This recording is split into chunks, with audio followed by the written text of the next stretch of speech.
Now we'll see how sorting and filtering work at the API endpoint level. Open the API endpoint to get the list of books, and check it using Postman.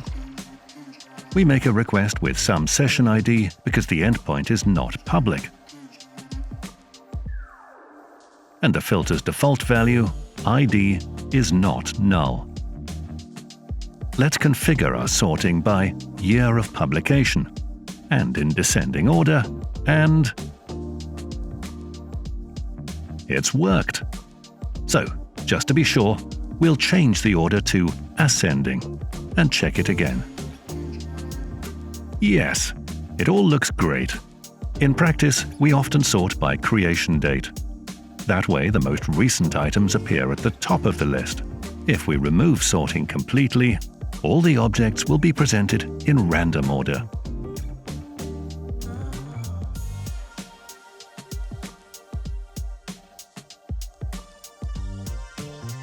Now, let's look at the filters.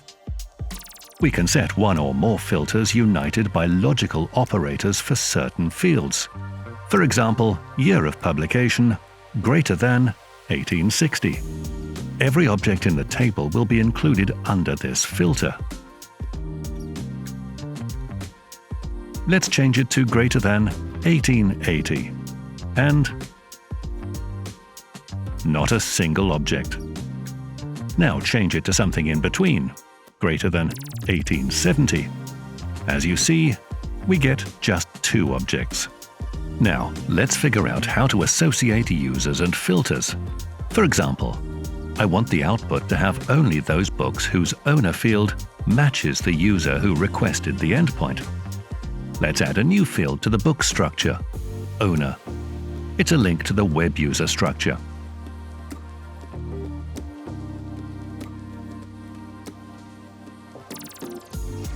Next, look at the session ID we're using for Postman to request the endpoint. We see which user corresponds to this session in the user session system structure. So we copy that user ID and paste it into several objects in the owner field.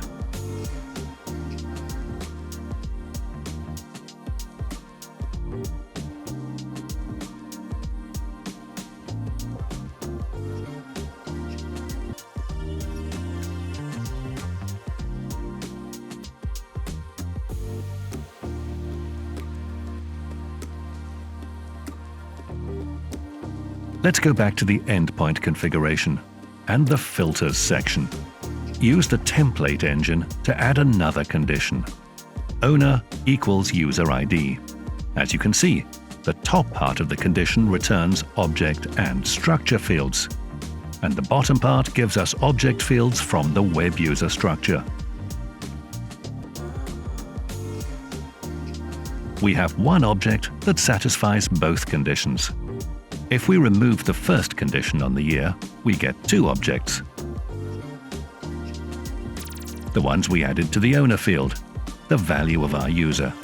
If we change the condition to not equal, we get other objects, those where this field is not filled in and not equal to a user ID.